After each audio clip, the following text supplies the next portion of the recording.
Welcome to episode 3 of Analyst Hour. I'm accompanied by Mr. Michael J. Goldsmith. And Mike, I guess we'll just jump right in. Week 7 has been crazy. It's no surprise that in both conferences we had teams who could be the first seed if they perform well in week 7, or they could be eliminated. Um, 2 games are now in the books for week 7. We still have one more to go. We have a Stags versus Stampede matchup that is scheduled for later this week. But as of right now, we have Pegasus that lost the bout against Funky Monkeys, which solidified Funky Monkeys first seed by. And now in the West, we have Mateys versus Pegasus. Pegasus looks ready. Mateys look ready. It's definitely going to be a good bout. We're now gonna jump over to the Eastern Conference. We have the Super Pandas who have clinched the first seed, and the Stags are clinched in the playoffs now. And that third spot is still up for grabs between the Swarm and the Stampede. I would love to hear your take on that Stag Stampede game that is set to take place later this week. What you think each team needs to do to win, and the implications it holds for the playoffs going forward for just the Eastern Conference. Yeah, well, first of all, I believe Costa's injured, correct? So they won't have Costa. I know he has stitches right now. Yeah, I think we'll assume Costa's out until further notice. Yeah, so that Stampede team, as we all know, is a very different team when they have 3 guys and they have 4 guys. So I think they need big stuff from Dan. Silva needs to play like he played in the doubleheader. Cole is just he's a lockdown defender. He gets the rebounds. Been so consistent this year. Yeah, Cole's a rock. Yeah, he's really exactly like rock. Yeah, he's exactly what they needed from. And yeah, in terms of the Stags, they just need to get back to what they were doing at the beginning of the season. I know I believe they started 3-1, and they they started hot, and they haven't been themselves. They didn't have Sam last week, but yeah, you need to get Connor those open looks. You need to generate switches. You probably want someone like Nick Silva or Cole on Connor because he's faster. So use Sam to generate a switch. Dennis will always fill his role. He's one of the most consistent players in the league. You know what you're getting. So really, yeah, just Sam setting good screens, playing his defense, and obviously they're very dependent on if Connor's hitting his shots or not. But I think the Stags have the slight edge, but we'll see what happens. Yeah, I mean, I think a huge thing going into that game for the Stags versus Stampede is Sam and Connor came out of the gate hot. That's no debate. They looked so good together. They were really, I wouldn't say carrying, but they were really the face of that Stag success. You mentioned that they haven't been themselves recently. That's true. And on top of that, there's been this over 1 week hiatus of Connor played 1 game without Sam, and Sam is coming back from Los Angeles. Is jet lag going to be a factor? We're going to have to wait and see. But I think do you think they're going to find their rhythm early, or do you think it's going to take them maybe to the second half, maybe perhaps too little too late for them to turn it on? Do you think Stampede's going to capitalize on that? We'll call it rhythm interruption. Who do you have going into that game? So, yeah, I actually think continuity is a very underrated factor in the ASL. So I think it will take some time for them to find their rhythm. But at the end of the day, the Stags are by far, and this comes from playing against them, they're the smartest team in the league. If they want to switch, they're going to get it. If they want to match up, they're going to get it. They know what to do in screens. So, yeah, and the Stampede, again, it's really just, are they hitting their shots or are they not? That's what it comes down to for them. So, I don't know. It's interesting, but definitely I would expect the Stampede to start hotter if one team's going to start hot, but the Stags will find their rhythm. Keep in mind, Connor and Sam played together last season as well. So they have arguably the best chemistry in the league. So yeah, I think whether it takes time or not, I think the Stags eventually are going to figure it out. Yeah. Personally speaking, that game's big. When it comes to certain X factors, I really think Sam is going to be the X factor for the Stags if they win. Well, in terms of winning, I think Sam really needs to step up, not from what he's been, but this game, he really needs to continue stepping up. And I think for Stampede, I think it's gonna need to be Nick Silva. Dan Gerges is always consistent. You know what you're gonna get out of him. Cole, You know what you're going to get out of him. We need Nick Silva to not only step up defensively, and I'm not saying he's been lacking defense, but he needs to bring it to the next level, especially being shorthanded again. He really needs to be everywhere defensively, keep getting those boards, especially offensive boards. Offensive boards are huge in the ASL, especially when there's only 21 points to be scored. So you need to get those offensive rebounds. And if he could hit a few threes here and there, which we know he's capable of, but he hasn't really shown that on the ASL stage yet, that's huge. If he can knock down a few threes, that's what holds the Stampede back a lot of the times, especially in Costa's absence, because we have two of their three players. So, and what I mean by 2 and 3, I mean Cole and Nick are not known for their 3-point shooting.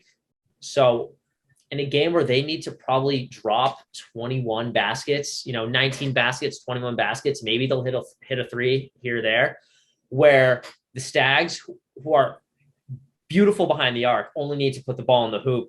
We'll call it 12 times, 14, around that ballpark. So I think that's a big X factor for Stampede. I would love to jump over now to the Western Conference, which is set, as I already mentioned. I would love to hear your opinion going into that playoff matchup between the Mateys and the Pegasus. I'd love to hear your breakdown over there. Yeah, so Pegasus, I personally didn't see that game. I saw they got blown out, but at the end of the day, I think they're the more complete team. They have the best player. They have more depth, and they're the smarter team. I'm not trying to just rip on Mateys, but I think I really would be surprised to see Pegasus lose that matchup. But there's something I want to touch on in terms of the Mateys. I did tune in for the second half of that last game, and I just, as a fourth man and as the guy who established the Goldsmith rule to push games from 15 points to 21 points, long live the rule. I found it really disheartening that Luke Pratty did not touch the floor, and that does fall on their captain, Ian Chowdhury. And it's one thing if this is a one-time thing, but in my game with Swarm Mateys, Luke got 30 seconds and Ian yanked him. And then that other game, what was it, 50 minutes long, and he didn't see the floor, and he was there, he was ready to go. And I just think it's not fair to Luke. And keep in mind, Ian took Luke before 5 other players. So you basically, Luke would have obviously been fine playing with the Honey Badgers. Those are all his friends. So not only did Ian take him away from his friends, but now he just made him watch the game from the sideline. It's not like he didn't know he wasn't there. Everyone in the crowd saying, put Luke in. And it just like, if I were in Luke's position, I know Luke's been actually very mature about it. If I wouldn't be that mature in Luke's position, I'd be outraged. I know you want to win the game. That's the priority. Luke can help you win the game. He's the best screen setter in the league. He brings energy to the team. He moves when he's out there. He's moving. He moves when he's out there. He gives his does all. And it just was really disheartening that Ian chose to make him sit that entire game from the sidelines. But in terms of their actual analysis, Wait, can I rebuttal really quick? Of course. I'd love to hear your analysis as well, but I would like to chime in. In terms of that, I guess I agree. It was very disheartening to witness. There were many opportunities where he could have fit Luke in. This is a 4-man's league now. I mean, it's always been a 4-man's league, but you're right. Now that the Goldsmith rule is in place, it's designed to make the 4th man more valuable. And we touched upon that maybe episode 1 or episode 2, where the captains appear a lot more mortal now. And you have to and I said this, not rely, but utilize your 4th man. And we've seen a lot of 4th man step up this year, including yourself. Like, people aren't even calling you a 4th man anymore because of how much you stepped up. I guess I'll take middle ground here just for the sake of conversation. For the sake of the conversation, I will oppose you minorly so we can just have some discourse here. I understand you want to win. That is such a good point. And I'm going to play devil's advocate for Ian right now and say they were never in a comfortable enough situation to put their 4th man out there during last week's game against the Honey Badgers. It was always close. I think it was actually crazy. It was like a 7-0 lead Mateys right off the bat, then like 7-0 rebuttal by Honey Badgers. But other than that, I don't think we saw a lead exceed 3 or 4 points. Now, especially when you get closer to 21 points, the last thing you want to do, and I'm not going to call it a risk, but the last thing you want to do is maybe put that less skilled player in there during crunch time, which I totally get. He definitely missed a few opportunities to squeeze Luke in maybe before halftime. So maybe Ian was worried that Luke would have been a defensive liability. 11 points is halftime. So if you want to put him when the winning team has 7 or 8, and it automatically stops the bleeding at 11, that's when you do that. That's when you hop on that. Now, Luke has been missing some games as well. I know he was out for the doubleheader 1 week, 2 games. So it definitely looks worse on Luke's end than it actually is. He technically missed 2 games, even though he was out just one afternoon. I know he had COVID, and he also went on that vacation, but you can't really penalize him for going on 1 week vacation. You can't really penalize him for going on COVID. It is summer, so it's totally okay with that. Maybe Ian didn't feel, I have zero evidence of this. Maybe I didn't feel Luke was entitled to the minutes because he hasn't really shown up that often. But again, not really his fault. I could be wrong. I have no evidence of that. But yeah, I am definitely looking forward to, I really hope he puts Luke in. Luke deserves the minutes. He shows up and especially for Mateys, Luke got dealt a perfect hand. He has history with both Ian and Matt Schuart. He's played on the Fire Leopards alongside Matt Schuart and Cave of Wonders with Ian. And both of those guys, Matt Schuart was a captain at the time, utilized Luke to their advantage, and they did a great job. Luke is not the most mobile guy in the world. But yeah, he can give you those 2 mid-rangers or that 1-3 or something that really builds the team. He helps build the team, and no one's getting past that body either. So there's 2 captains that have been smart enough to utilize Luke to their advantage and have allowed not only his game to flourish, but their own. So it really was shocking to see, and I'm not saying bench Germano. Germano's been great, but this is a league where you bench a guy for a few minutes and there's always substitutions. I need to see Luke out there. I want to see Luke out there. He deserves to be out there. And I guess I'll end it at that.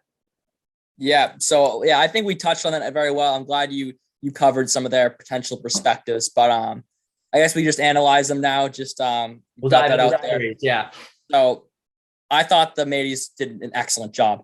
They really diversified their shot selection. You never knew if it was going to be Ian driving, Matt driving. They had Nick. His off ball movement was excellent. Matt. They wanted that game more. And I understand the Honey Badgers had just played that before, but if you watch the last 10 minutes of that game, you can't even make an argument that which team wanted it more. And that they really just willed themselves to victory. But I loved how they did not settle. They did not settle for any dumb looks, at least in the second half of that game. They were really attack. And that's when that team's going to be at their best. And they were at their best. And their defense was incredible as usual. Another 50-minute game, and that's applaud to that. Like that is clearly they are a defensive team. But I'm glad when they had the ball in their hands, they knew the spots to be in. They attacked the basket, and of course you're going to shoot some threes. You have to, but they did it at the right times. Absolutely, I think you summed it up perfectly on the Mateys end. Not only were they tapping into their offensive potential, they were completely aware of what shot to take, when to drive, when to shoot, when to pass out. They were completely in tune with that, and they were also in tune defensively. James Carroll has a notorious mid-range,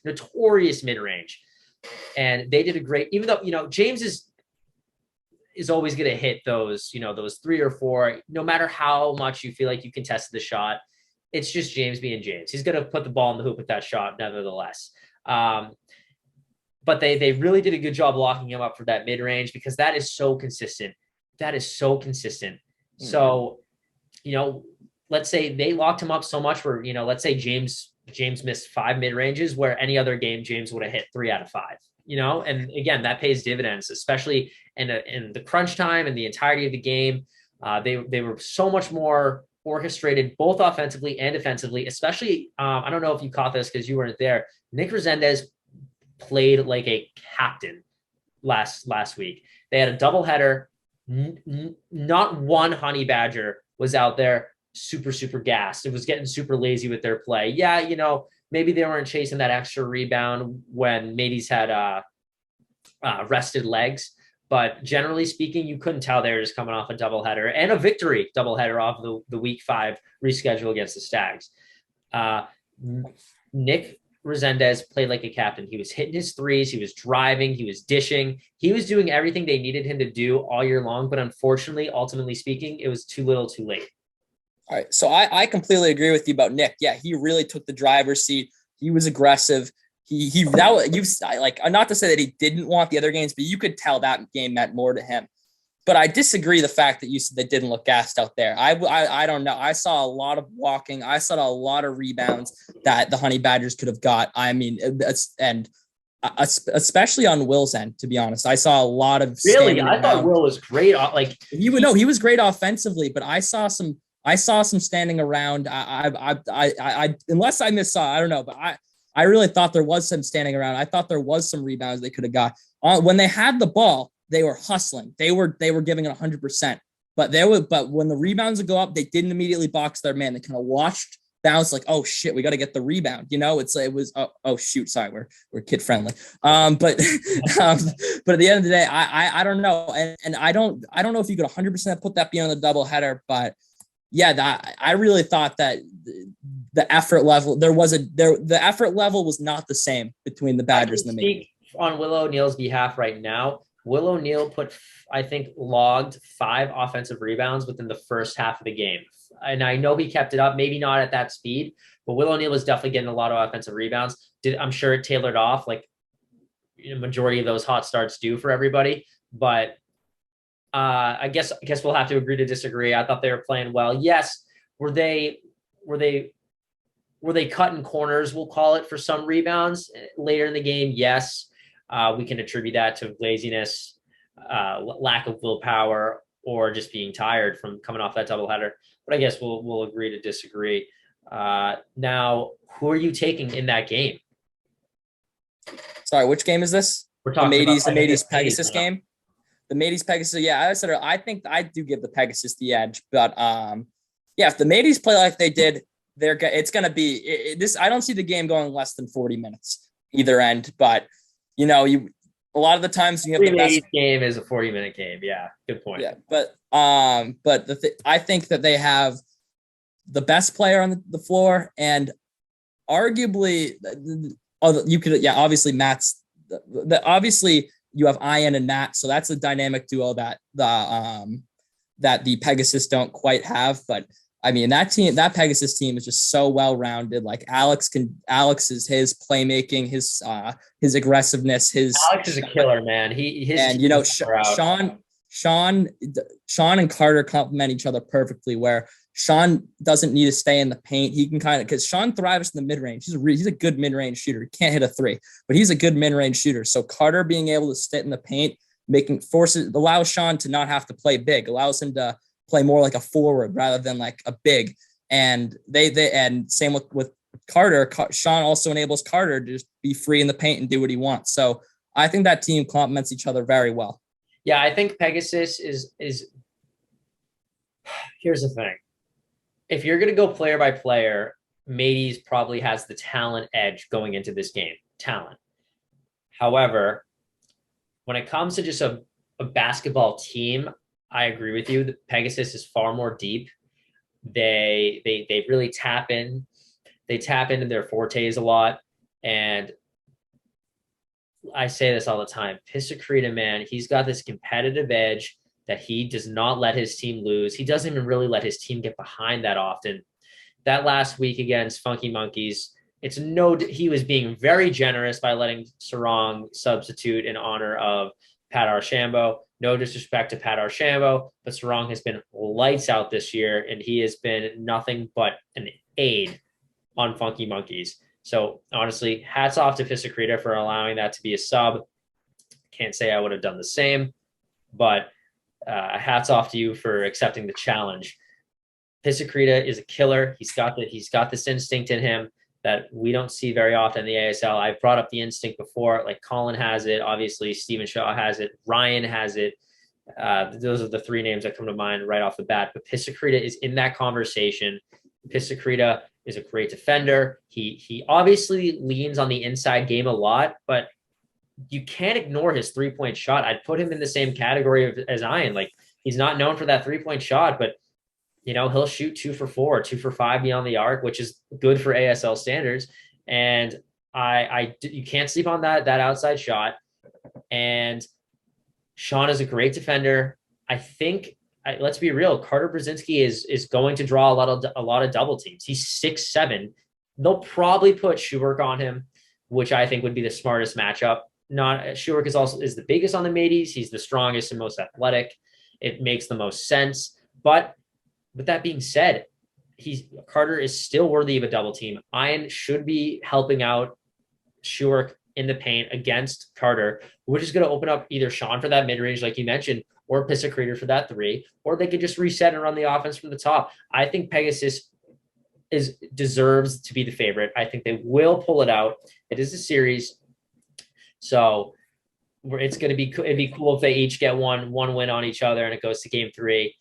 But I think Pegasus, even though they lack the talent from player to player, I think they're a better team as a whole, and I think they're very smart. I think they're going to go in with a game plan, and I think they're going to execute it. So I'm excited to really tune into that game as well.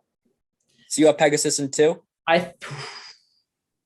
Yeah, I think I do. I think it's and I don't want to jinx the Mateys. Mateys lose every game by 2 points, by 3 points. So even though I have Pegasus in 2, I think if you're going to take the total points, I think they'd be -4 for the total series, even though they lost those 2 games. I really think that's going to be it. I completely agree. Yeah, I think it's going to be Pegasus in 2, but it's not going to seem like that. It's not going to seem like that sweep, if that makes sense. Yeah, kind of like the Celtics net sweep, kind of like every game's close, and it looks worse on paper than it is. Yeah, I totally agree. And yeah, I think it really just comes down to Pegasus just complimenting each other better than the Mateys do at the end of the day. No, and the Mateys have I've given the Mateys a lot of slack. Listen, Ian is great, Matt is great, and Nick fills his role perfectly. Like, I have a lot of respect for all 3 of those players, despite all the criticism I've given them. I don't think they've gelled. Besides last year, I don't think they've gelled quite how anyone else thought they would. When they throw Luke in, I mean, we'd be lying to ourselves if when you throw Luke in, his other 2 teammates out there, this is a foreign situation to them. The poor kid doesn't get played. So what are they going to do? In past years, Ian has built an offensive system around Luke. In past years, Matt Schuberk has built an offensive system surrounding Luke. That has been completely absent this year. So I hope Luke gets minutes. For the sake of discourse, I will talk under the assumption that he's getting minutes. But like I mentioned, this is a foreign situation for those 2 other players. We'll assume Nick is on the bench, and we'll have Schuberk and Ian out there. I want to know what they're going to do. Are they going to utilize picks? Are they going to stick him in the corner and run ISO? Are they going to possibly tap into Luke's mid-range 3-point shot that he shoots pretty consistently? I would love to see what they're going to do. I just don't know if they're going to give him those minutes. And if they do give him those minutes and they're a little apprehensive about it, start the kid. Just start the kid. So it's a series. There's times to experiment, and right out of the gate, that's the time. So I'd rather that than crunch time. Absolutely. So I'd love to just transition to this. We usually kind of have some fun, novel conversation. So Michael, we have seen 6 seasons in the ASL over a 4-year span, I believe. I would love to talk about some of the biggest ASL question marks, the biggest ASL what ifs. I like it. I would love to give, and honestly, it'd be kind of fun to go chronologically. So we can refer to players. We can either refer to that specific season or a player's legacy or implications onto that specific season. So I guess to make it easy, the first season we had 16 total players, and unfortunately, a lot of them have not been returning. Probably 80% were returning. Yeah. But some big ASL question marks for me would be I would have loved to see more of Anthony Zuko, Evan Miller, and Matt Beater. These are 3 people who were there for the founding season. They were nothing short but great, and I would have loved to see more of them. And I guess I'll go right down the list. Anthony Zuko, I don't know how we're going to do Hall of Fame yet. I'll be pretty honest about that. Luke, welcome. Hello. Wow, special guest. you just caught us in an ASL what if conversation, so I'll just catch you up really quickly. So right now we're in the portion of the podcast we're talking about the biggest ASL what ifs. I want to go in chronological order. So I've been talking about 3 players who unfortunately haven't seen the longevity we would have liked in the ASL, but were great of their short tenure. Can we throw Tate Joden in there? Of course, we could throw Tate Joden in there. We love Tate Joden. Number 1 for me, Matt Beater. Well, as I was before you joined, I said Matt Beater, Anthony Zuko, and Evan Miller. I don't know how we're going to do Hall of Fame yet, but I think Anthony Zuko would definitely be in the conversation for Hall of Fame had he stayed with the league. Evan Miller, it was a very similar player to Anthony Zuko. I think he lacked a little bit of the defensive depth that Zuko had. Definitely. But Matt Beater, again, the guy's 6'4". He would have added another. You really gotta, and you really gotta go back in time here. Matt Beater was a top 3 player in that league. He was the best defensive player in the league. He was probably the best rebounder next to Alex Durham. And he could hit shots and score. Alex Durham might be up there too. Alex Durham's a good. For me, my top 3 would probably be Matt Beater, Alex Durham, and Zuko. Yeah. I think Matt Beater was if he was a 2K archetype, he would have been a stretch facilitating defending 100%. Like he was everything. He was a little bit great. And he was enough of everything too to make a difference. So Matt Beater would have been great. He probably still would have been a first-round pick, honestly.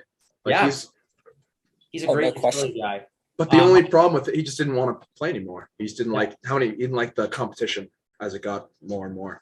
Mike, Luke and I have been kind of talking over each other. What would be your input from season 1, whether it be the player or if you want to zoom into that season alone? Well, yeah, I want to know, what if Arvin played that entire season? Keep in mind, we have to, for the viewers, so Arvin signed up for the league, showed up the first game, shot 1 for 21. Oh my God. I thought it was 1 for 28.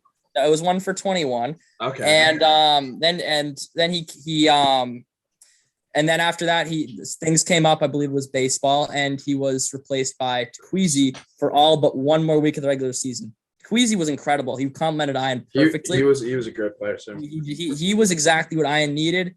Again, Arvin did win the Finals MVP, but I just wonder if Tequeezy really deferred to Ian a lot more than Arvin did. So I wonder, would they have been as dominant that year? I don't know. I mean, Arvin's definitely. Yeah, dude, let's be real. Like, I would compare Arvin to Jason Tatum in the sense that I played with I've been alongside Arvin in the league, like many of us have for a long time, but I've also been his teammate a few times. Arvin is the guy that could walk out there and shoot 1 for 19 like Jason Tatum has, and like Arvin has. Okay, I understand what you're saying now. But you take that, but Arvin knows how crappy he had played, and he comes back firing. Like today. Oh, yes. Arvin, keep in mind, I think, Arvin played a few games in baseball pants and shot lights out that year. So, I mean, the kid's in cleats playing well in the ASL. And I have to say it, if we're going to be blunt here, he stole that Finals MVP from Ian. Everyone would have assumed that Finals MVP had Ian's name written on it. Arvin went out there, brought a hell of a crowd alongside him, and ripped that Finals MVP from Ian's hands. I'm sure Ian didn't care because they got the ring. Yeah. Arvin stripped that from Ian. On the topic of Arvin, hold on. I just want to clarify. I do not believe that team would have been worse if Arvin played the season. They might have gone undefeated had Arvin played the whole season. I just wanted to throw. We don't know. That's the what if. That's the what if though. So true. So true. On the topic of Arvin, I'd like to add, I think Arvin is a Hall of Famer. He's probably one of the most underappreciated and underestimated ASL players we have. He makes up for it. He's a Finals MVP. He's a 2-time champion. I know. People forget this, though, is what I'm saying. Like, people don't think of Arvin as Hall of Famer. No, there's no doubt Arvin's a Hall of Famer. And here's the thing that I always talk about with Michael's probably heard me give this spiel 100 times. Luke, you probably heard me give this spiel 10 times. This is why doing the ASL Hall of Fame is so challenging. Because you take a player like Arvin, I'm even going to throw myself in the bunch. You can even throw Michael in the bunch. Well, I got more hardware than Michael. Hold on here. No. Let's be real. You take 3. I'm being real. I'm being real. Who have ASL accolades. Who have ASL accolades in championships and then individual awards. And then we never did All-Stars, but, could have. No, we did one year. We did one year. But I was an all-star. Michael wasn't. But then let's talk about like James Carroll or Dan Gerges or Costa, like people who have played and are incredibly talented, but just lack those accolades. So I'd love to hear both of your opinions. We'll drop the what if for a second because I'd actually love to hear your opinions. How would for Hall of Fame, the ASL Hall of Fame structure? Would you rather base it around skill or that ASL footprint, that ASL resume, the accolades that these players have collected? You really got to find that balance because you have like obviously, let's say Connor Fu. Let's say he's a Hall of Famer because he won regular season award. Let's say Matt Schuerk. Matt Schuerk has been one of the best players in the league for 4 seasons. Example. I know you're going with this. Perfect example. Yeah, he's been one of the best players in the league for 4 seasons. He hasn't won an award. I don't think he's even made a conference finals, let alone a finals. But he is just he's been consistent. He showed up almost every week. Does he qualify versus someone like, I don't know, versus someone like me who is not very skilled, but has been consistent, like consistently showed up, has made deep playoff runs numerous times, has won 2 rings, but obviously lacks the talent of Matt Schuerk. After you. Well, I want to tag in. I think Matt Schuerk is one of the if we were to find that balance, which I think we're going to try to do, Matt Schuerk is probably in that small handful where their skill makes up for their lack of accolades. Now, if you were to take every ASL player and rank them by skill, and you start at Matt Schuerk, wherever he is in this list, probably 4 or 5 spots below is that ballpark of people whose skill compensate for their lack of ASL accolades. I think we get in a little gray area with players like Dan Gerges, Kostas Zopoulos, James Carroll, people who have been very skillful, have been utilities to their team, and have done everything they have tried to do to elevate their team to wins, but have just lacked that ASL footprint. That's where we get in that gray area for me. Can I speak on this? Yes, please. On topic of Hall of Fame, I think you got to take into consideration both here. Like, if we're being real, Dan Gerges is not a Hall of Famer anyway. In no sense. He's won no award, and his footprint isn't that big in the ASL at all. Like, I don't know why you just mentioned Dan Gerges. But let's talk. A better name to mention is James Carroll, who has not won a single award and has been here since day one. Almost every game, drops at least 6 points, makes an impact on the team, makes an impact on the league. Has been nominated for awards, but hasn't won anything. He doesn't have anything to back it up. But I would argue that James Carroll should be in the Hall of Fame. And with Hall of Fame, I feel like it should be sections to differentiate Hall of Fame, like a cap, like almost like a draft, like how there's drafts. Like, I feel like there should be first round pick Hall of Fame, second round pick, because like think of like all the fourth men. Well, it's not that like for me and Michael, I guess. Yeah, we actually do have quite a bit of hardware. Yeah. No, that's what I'm saying. Like, every other ASL player, I have more. I'm just saying, but. I don't know. I like no idea. You may individual, but I have 2 rings and a Wingman of the Year, and you have 2 awards and 1 trophy. So I don't necessarily know. I think he is counting his numerous Fat Man of the Year awards. All right. I can't. 4 Fat Man of the Years. 4. Yeah, I didn't. All right. 4. All right. The 4-time champion. But I'm gonna say, Luke, like there has been a lot smaller of a roster in competition of those awards for like Fat Man of the Year. It's kind of a joke. It's still an award, but like, yeah, it is an award. I do count it. You're right. It's kind of like, because there are 6 men that make the Basketball Hall of Fame. So what I'm trying to say is, like, Lou Will is a Hall of Famer. Good point. Lou Will's a Hall of Famer. Manu Ginobili is a Hall of Famer. So like, where are the 4th men in the Hall of Fame conversation? Like, do 4th men get to go to the Hall of Fame? Is it kind of like we're dividing it up like captains? Like, I'm a Hall of Famer, but is Matt Hall of Famer, right? And then first round picks, like James is a Hall of Famer, but is Costa a Hall of Famer? You know what I'm saying? Like, I think I agree. I think that's a good idea. But the one flaw in that is Ian has a worse resume compared to a lot of other captains. But in the terms scope of the league and the league's history, Ian's obviously going to the Hall of Fame. He's an untouchable in the Hall of Fame. But if we were to just do it based by your tier, captain, first round pick, second round pick, I think that's where it gets we get flawed, especially in Ian's case. And same with Matt Schuerk. I think Matt Schuerk deserves to go to the Hall of Fame. But in terms of captains, you wouldn't even look at his name. You can chime in now. So I'm not saying it based. I'm kind of throwing that into the other conversation of hardware and footprint. Put that there. Like that's not a basis. Like, that's not something that you're going off of. But you kind of throw that in there as well of where they were in the league, like were they a captain, were they a first round pick, and how they impact the game like that.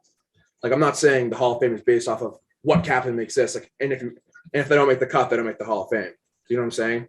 Yeah, I agree. I think it's rather than just doing it round by round, just be like maybe the stars, the glue guys, the what you know. Yes. Instead of being the captains, the first round pick, I think that's a better way to do it. Personally. That's what I was trying to say. I was trying to say like more like look at it I like completely that. agree. I completely agree. I think this conversation has actually given me a lot of clarity, and I think how we'll do the Hall of Fame is we're just going to sum it up as how have they made an impact on the game that is worthy of the Hall of Fame. And I think that protects a lot of players like James, someone who lacks a lot of the awards, but it's undeniable that James Carroll has made a great positive impact on the game, a Hall of Fame worthy impact on the game season by season. 100%. And if we'll take, sorry to call you out, both of you, actually, Michael and Luke, players who maybe aren't dropping 100 points a game, I'm obviously exaggerating, but have left your mark and have impacted the game, whether it be in your role or in your skill. So I think both of you players are worthy of the Hall of Fame. But that's how I think I'm going to do it now. I think this conversation has given a lot of clarity. I'd love to, I guess I'll end it at that. We're going to base the Hall of Fame off of your overall impact, a player's overall impact on the game, whether it be through accolades or whether it be through skill. So we're going to leave it at that. But the point of this segment was for one thing. We did get off on a tangent a bit.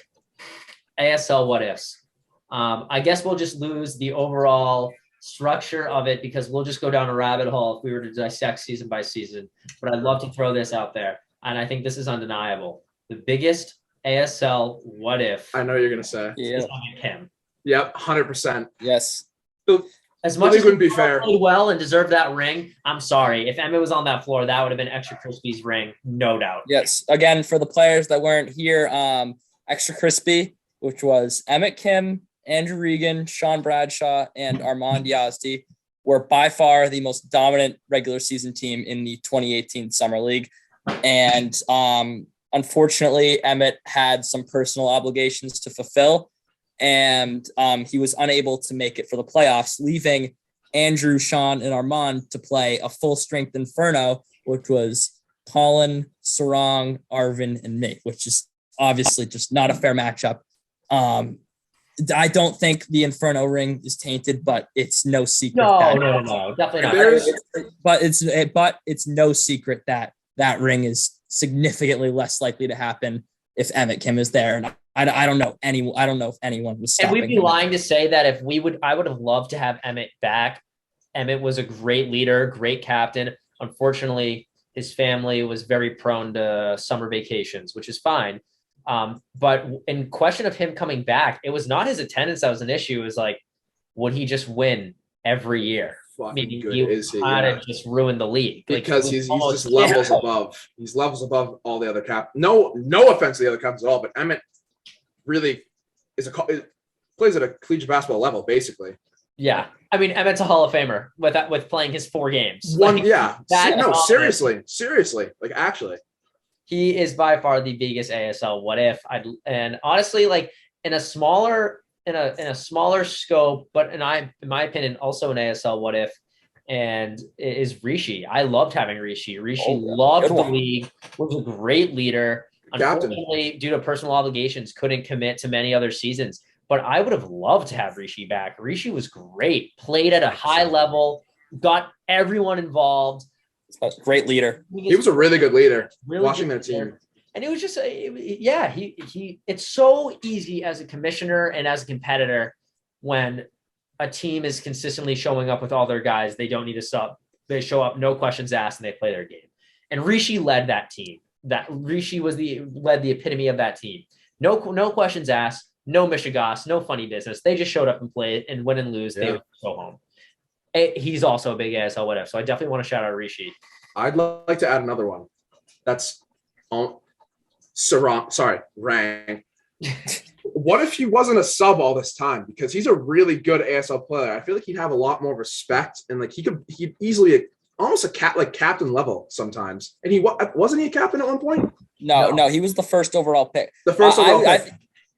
Go, Mike. I've talked. You're good. Well, Go. yeah. First of all, he did play that entire Inferno year, and He is no question a first-round talent. No question. Captain is a stretch. I think there's a gap between the past 2 seasons. He's only been a sub last year and this year. Yes, well, yes. I'll tell you why. Every year I have reached out to Rang and have asked him, we'd love to have you. Yeah. And he gives me the same answer. No, but I'll sub every time. So this year I said, like, when I saw him in person, like, what's up? He's like, oh, I just like don't like the commitment. And honestly, as much as that bums me out because I love having him in the league, I wish a lot of these players were that transparent and gave me that. That's very cool. Yeah. Very mature, very well spoken of him, because for him to say, yeah, man, like I just struggle with commitment. I love to play, but like hit me up whenever you need a sub. And if I can, I'll be there. This league would run so much more smoothly if a lot of players who jumped and committed right away when they first get that invite took a step back and said, oh, I'm busy this summer. Or, oh, I don't like that commitment. That's totally cool. Let me know that. And that's going to make the sub pool easier. And that's also going to allow the league to get players that are able to commit. So definitely props to Rang for that. And Sarong, Rang, sorry. I grew up with him knowing him as Sarong. I know his alias has completely changed. It's Rang. I need to get into that in my head. He's the most lethal shooter I think we've seen. Yeah, it's crazy. I mean, wait, are you saying captain or non-captain? He's not a captain. No, he's not a captain. Oh, so out of all the non-captains, yes, out of all the no. I think Rang is the most lethal shooter out of the non-captains. Dude. I'm not really seeing him get crazy at the rim. I'm not seeing him being like a defensive lockdown. Yeah. But dude, you give him an inch of space, consider that ball in the hoop. It's crazy. Yeah.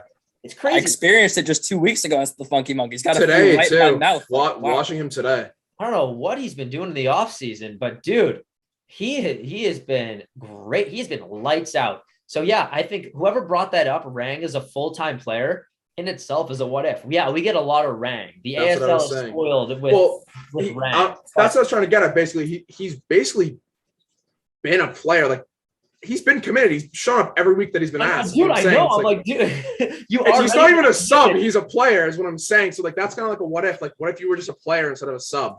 I feel like, like, if the Funky Monkeys win a ring this year, he gets a ring. He should be getting a ring because he played like 4 or 5 games with them that they won all. Does Rang go to the Hall of Fame? Rang? That's what I'm trying to get. I was trying to transition into that a little because, like, he's. Does Rang get the Rang? Does he go to the Hall? He has a ring too. That's what I'm saying. Like, he's really good. Like, he's actually good. I think so. I mean, this is crazy. Yeah. He definitely has. Again, by my criteria, has his impact been Hall of Fame worthy? I think the answer is yes. I think it. Yeah. Yes. I think it has. Yeah. Good for him. And I want Rang committed next year. Here's the thing. I like to add. All right, This year is a huge Hall of Fame season for Colin, Ryan, Connor, and who am I missing? Sorry, Stephen Shaw.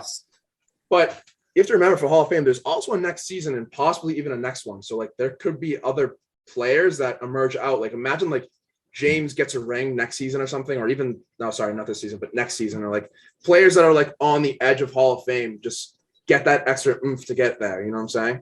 That's a great point. Because Michael, we were talking about how like this year has a lot of implications for GOAT debate, but Luke brings up a really good point that this could also be like the swinging year for a lot of players to get into the Hall of Fame. I think that's a really good point. Yes. Like, let's talk about Costa, someone who doesn't really show up, but is electric when he does. Let's say Stampede goes on a run, wins the ring. Now he has that big accolade, as well as he's made a good imprint with his skill on the game. I mean, that's worthy. It's definitely worthy of a conversation. Yeah. But yeah, I guess we'll for time's sake, we'll cover one more big ASL what if. Have we not brought one up that is definitely worthy of being discussed? The COVID season that just didn't happen. Yeah. Yo, those teams were actually stacked. Keep in mind, Josh Grunberg would have been introduced to the league. Now, I have never seen him play in person, but I have heard his second year and not have been a rookie. Should I pull up the roster and go That's through what I'm doing right now. I want to go through. All right, let's pull up the roster. A quick little roster. You guys do that. I'll explain. Yes. So we had an 8. Was that 8, Michael? Yeah. Was 8? What 8 was that? It was the same as this year, I think. Yeah. All right. So correct me if I'm wrong, but for now we'll call it 8 captains ready to go. We even held a draft. And unfortunately, due to the COVID-19 pandemic, we had to ultimately cancel. But that's a really good point because, Michael, we could have had a returning captain champion in Colin or Steven. I mean, Schuart would have had another captain year under his belt. Ryan could have had another captain year under his belt and possibly could have got that return ring. Like, we also had a buddy from Holy Cross of mine named Jude, who's 6'7", no, dude, he might be 6'9". Dude, he might be 6'10". He's a big boy. Oh my God. He would have been a great addition, though. I'm definitely sad none of you guys got to meet Jude. He would have been a great addition. And he wasn't, and everyone was afraid that Jude was going to take over. No. He was just a more skilled he was more skilled than Carter, but similar in the sense that, like, he probably was more shot heavy than Carter. Wow. What? I didn't know that Costa was a captain for this league. Yeah, he was Jelly Fam. Yep. I want to go through this. Can I go through the rosters real quick? Unfortunately, there's not a clear post. Yeah. No, I have her here. So I don't know the full names. Just gonna go through their logos, and I don't know what their actual names. Slap was Josh Greenberg. Yeah, Josh Greenberg wanted to be the Halifax Slapdicks. Okay, so it's Josh Greenberg, Slapper. AJ Clark, Owen Bollinger, and Pete Stylos. I mean, I don't solid think team. he would have won, but I think that solid team though. Yeah, if one player's out, it doesn't matter because this is similar. Alex Pisacreta, Sam Holland, Tukwezi, and Ian. That's Alex and solid Sam. Team. Alex and Sam. That's a good duo right there. Yeah, absolutely. Tukwezi on the point. I like it. Ian, Alex Durham, Nick Germano, and Steven. That's a very defense-heavy team right there. Oh, I didn't know how much Ian loves Nick Germano. Damn. Not a lot of shooting. I think this is a good team. Costa, Dan Gerges, Tyler, and Matt Anton. I mean, yeah, that's a good team. But they have the same. So fun to watch. That's a great shooting team. I don't know. They have the same issue. They obviously have the Stampede issue, though, as you already see. But yes. But Dan and Costa, I'm pretty sure were like best friends at that time. Like that would have been so wow. Them go, you know. The West is just the Lizards. The West is the Lizards. And we were the Lizards. Yeah, that's right. And originally the Seamen. Never forget the Seamen. Oh yeah, the Seamen. There's another Matt Matt Allen. Oh my God, I forgot. Oh, sorry. So I don't know which Connor Fu and Matt Allen or Connor Fu and Matt Anton. I'm not sure which one that is. Well, did you already mention Matt Anton? Costa took Matt Allen. I know for a fact. That was Matt Allen, not Matt Anton. So Matt Allen is with Costa. Oh my God. Know this. Matt Allen can ball. I've heard that. Actually ball. And he was taken in the second round. He deserves to be taken in the last pick of the second round, but he's a second round pick. Like Costa was aware of that. Yeah, dude. Matt Allen can he can ball. Like this is an interesting team. ASL what if, like on his own. Matt Allen is an ASL what if in his own. As is Justin. Connor Fu, Matt Anton, Carter, and Evan Arhelger. That's a pretty good team too. Like this was your team, and looking at it, it's not your team's a bit. Actually, your team's good. Jude, Andrew, Sean, and Tripp. We didn't really get to see Tripp. That's Andrew Terriel. Andrew Terriel, not me. Dude, wow, he's not a what if. He was good. He's not a what if. He was a very consistent. Andrew? Oh, Lizards. He was like the most pure stretch forward the league had. This is having Andrew Terriel. This is actually a pretty good team. The team that I was on draft to: Matt Schuart, James Carroll, Gabe, and Luke. That's that team doesn't really have any weaknesses. Yeah. That's a very complete team. Wow. And the championship odds, it was backcourt penetration. That's Jude at 4-1, and then slippery sheet is 5-1 right below it. Yeah. And there was a significant drop off. I guess we'll sign off there. I mean, that was fun to go through. That whole league was definitely a what if. But thanks. That would have been a fun league. We appreciate it. Thanks for tuning in, guys. Thank you. Enjoy the rest of your night. Bye.